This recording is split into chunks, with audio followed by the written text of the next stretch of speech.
जय संविधान, जय भीम, महात्मा गांधी की जय, गोडसे मुर्दाबाद। देखिए, देश की भोली भाली जनता को सरकार कैसे ठगती है और दिखाती यह है कि जनता के हित से बड़ा कोई हित उसके लिए नहीं है।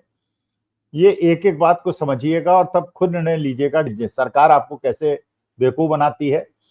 मध्यम वर्ग को कैसे बेवकूफ बनाती है जो इमोशनल होता है, गरीब वर्ग को कैसे मूर्ख बनाती है और किस प्रकार से आपका शोषण करती है। एक एक करके उदाहरण लूंगा।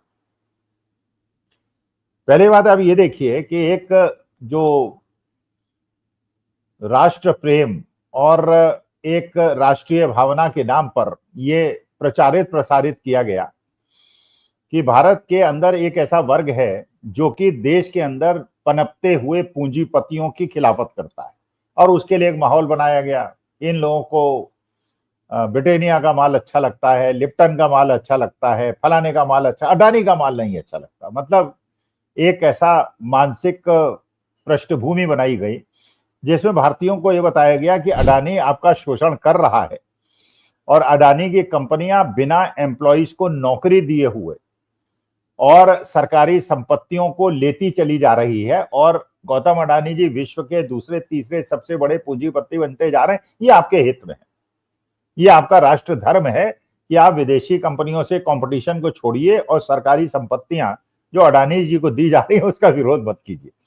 और बहुत बड़ा वर्ग भारतवर्ष का ऐसा है जो भारतीय पूंजीपतियों के हाथ में पिटना उसे ज्यादा अच्छा लगता है, बल्कि एक कंपटीशन में अच्छी चीज, क्वालिटी की चीज और सस्ती लेना उनके राष्ट्र प्रेम को चैलेंज करता है। और अडानी जी भी क्या करते हैं, अंबानी जी भी क्या करते हैं, ज्यादातर चीजें चीन से मंगाते हैं, ठप्पा लगाते हैं, मोहर लगाते हैं और भारतवर्ष के अंदर बेच देते हैं। लेकिन उसके ऊपर एक भारत माता की जय वाला बैकग्राउंड होता है जिससे हमारे देश के लोगों का शोषण होता है। अब देखिए, एक उदाहरण और लीजिए। अभी नई नई खबर है जो विजय माल्या साहब ने बताया गया। पहले ये बताया गया था भारतीय जनता पार्टी द्वारा और उनके भक्तों द्वारा कि विजय माल्या को जो लोन दिए गए थे वो कांग्रेस के सरकार में दिए गए थे और इसमें भारतीय जनता पार्टी के और मोदी जी का कोई दोष नहीं है। अच्छा, 2014 तक केवल कांग्रेस की सरकार थी, फिर तो कांग्रेस की सरकार हट गई थी और मोदी जी की सरकार आ गई थी। अच्छा, गौतम अडानी जी ने जो रहस्योद्घाटन किया वो जो देश की जनता तक अभी नहीं पहुंचा और जो पहुंचना बहुत ज्यादा आवश्यक है कि जो उन्होंने पॉडकास्ट किया 4 घंटे का और उसमें ये स्वीकार किया कि प्रणब मुखर्जी जो देश के वित्त मंत्री थे, जिन्होंने उन्हें आश्वासन दिया था कि बैंकों से उनको लोन दिलाया जाएगा, वो नहीं दिलाया और उनकी कंपनी सिक हो गई, किंगफिशर एयरलाइंस सिक हो गई, लेकिन उनकी कोई मंशा देश को छोड़ के भागने की नहीं थी। उन्होंने ये भी बताया कि अरुण जेटली साहब जो कि बड़े प्रिय मोदी जी के मंत्री थे उस जमाने के, उनसे वो लोकसभा के अंदर, संसद के अंदर मिले थे और उन्हें अवगत कराया था कि विदेश यात्रा में जा रहे हैं और लौट के आएंगे, बैंक से सेटल करेंगे और बैंक का सारा पैसा वापस करेंगे।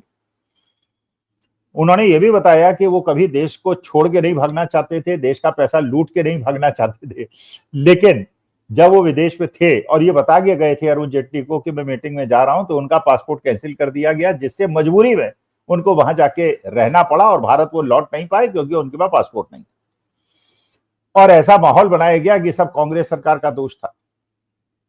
जबकि जो विजय माल्या ने खुद एक्सेप्ट किया, उन्होंने बताया कि इसमें कांग्रेस सरकार ने तो उनकी मदद नहीं की, उनको पैसा दिला देते तो शायद ये स्थिति न होती और वो देश के अंदर सेटल करना चाहते थे, बैंक को पूरा पैसा वापस करना चाहते थे। अरुण जेटली साहब से बात करके गए थे, पासपोर्ट उनका कैंसिल हो गया, इसकी वजह से वो देश वापस नहीं आ पाए और इसमें कांग्रेस सरकार का कोई दोष नहीं है, ये विजय माल्या कहते हैं और इसमें भारतीय जनता पार्टी की सरकार का पूरा दोष है। और इस वजह से जो पैसा वो वापस करना चाहते थे वो नहीं कर पाए और बैंक का पैसा डूबा और देश के मध्यम वर्ग और निम्न वर्ग को मूर्ख बनाया गया। इसके बाद आप देखिए जो नया केस अडानी जी का पुराना केस चल रहा है, जिसमें एसईसी और एफबीआई ने अमेरिका के अंदर उनके खिलाफ कोर्ट में केस दाखिल किया हुआ है। उसमें आरोप यह है कि भारतीय मल्टी जो बड़ी बड़ी कंपनियां हैं, जो भारत की सरकारी कंपनियां हैं, उनको अडानी जी की कंपनी ने घूस दी और घूस देने के बाद यहां पे उनसे कहा कि बिजली जो हम बनाएंगे उसको आप ज्यादा दाम पे खरीदेंगे और इसके लिए घूस दी गई कि आप ये गलत स्टेटमेंट दे दीजिए और इस गलत स्टेटमेंट के आधार पे हम अमेरिका के इन्वेस्टर से पैसा उठाएंगे और वो अपना प्रोजेक्ट लगाएंगे। इसका मतलब यह है कि जो सरकारी कंपनियों के पदाधिकारी थे, बड़े बड़े अधिकारी थे, उन्होंने पैसा लेके ये झूठी कॉन्ट्रैक्ट उनसे साइन किया और इसमें घूस की कार्रवाई हुई। अमेरिका के अंदर उन कंपनियों पे तो एक्शन हो गया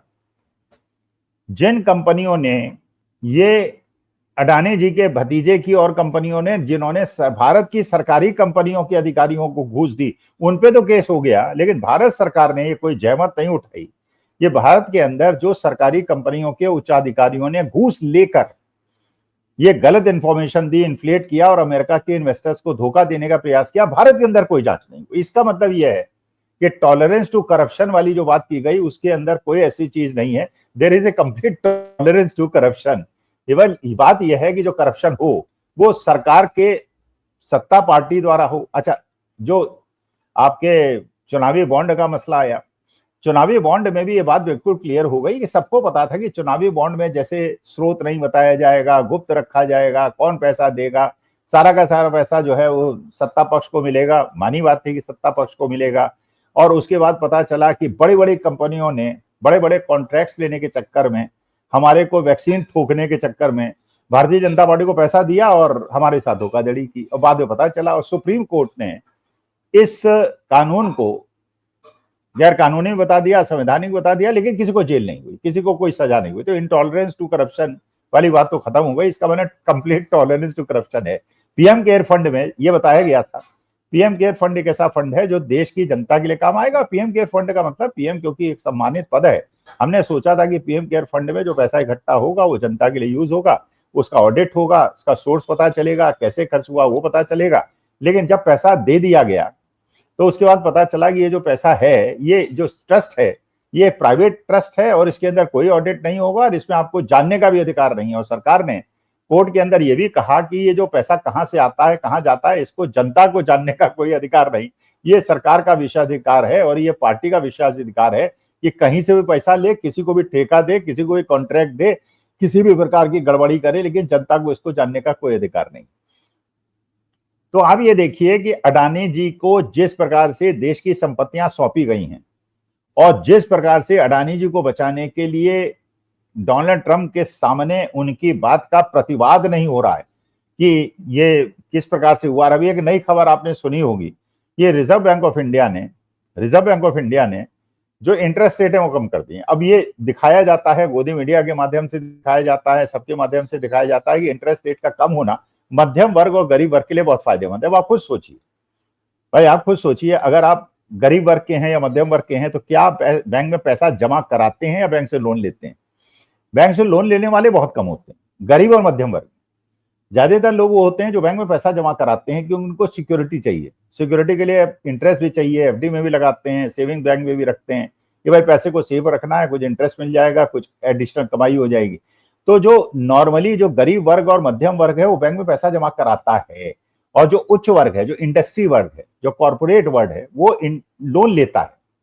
मतलब हमारा पैसा होता है मध्यम वर्ग और निम्न वर्ग का, और उच्च आय वर्ग वाला लोन उठाता है। जब इंटरेस्ट रेट कम होता है तो किसका फायदा होता है और किसका नुकसान होता है? जो पैसा जमा कराता है उसका इंटरेस्ट रेट तो कम हो जाता है, इसलिए उसकी ब्याज दर कम हो जाती है, तो उसको तो नुकसान होता है। और जो अमीर वर्ग है, जो उच्च आय वर्ग है, जो इंडस्ट्री वर्ग है, वो क्योंकि लोन लेता है और इंटरेस्ट रेट पे लेता है, क्योंकि उसका इंटरेस्ट रेट कम हो जाता है तो उसकी इंडस्ट्री का फायदा हो जाता है। तो गोदी मीडिया तो आपको दिखाने का प्रयास होता है कि जब इंटरेस्ट रेट कम किया जाता है तो आप पे बहुत बड़ा एहसान कर दिया गया है और आपकी ईएमआई कम हो जाएगी। लेकिन ईएमआई पे लोन लेने वाले तो मिडिल क्लास के बहुत कम लोग हैं जो motorcycle, car loan, house loan लेते हैं। ज्यादातर लोग बैंक में केवल पैसा जमा कराते हैं और बड़ी इंडस्ट्रीज को फायदा पहुंचाकर, और जब इंटरेस्ट रेट गिरता है आप देखिएगा शेयर मार्केट हमेशा बढ़ता है, क्योंकि उसका कारण यह है कि भाई एफडी में अगर आपको 6% का इंटरेस्ट मिल रहा है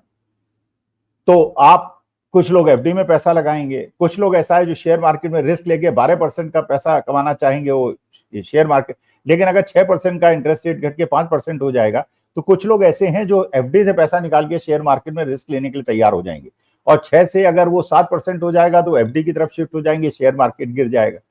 तो बेसिकली इंडस्ट्री में और जो लोग शेयर मार्केट कैपिटलिस्ट हैं उनको फायदा पहुंचाने के लिए इंटरेस्ट रेट कम होने से शेयर मार्केट को और बड़े लोगों को फायदा होता है, मध्यम और गरीब वर्ग को नुकसान होता है। तो असली मुद्दा यह है कि किस प्रकार से चिकनी चुपड़ी बातें करके, चाशनी में घोल के आपको गोदी मीडिया के माध्यम से चीजें बताई जाती हैं जो वास्तविकता में मध्यम वर्ग और गरीब वर्ग के हित में नहीं है, लेकिन उनको ऐसा समझाया जाता है कि आपके हित में है और सरकार आपके लिए बहुत अच्छा काम कर रही है, जबकि वास्तविकता यह है, जब आप उसका गहन अध्ययन करेंगे तो आपको पता चलेगा कि जो भी काम किया गया है वो उच्च वर्ग के लिए किया गया है और आपको केवल मूर्ख बनाया गया है। नमस्कार, धन्यवाद, अपना।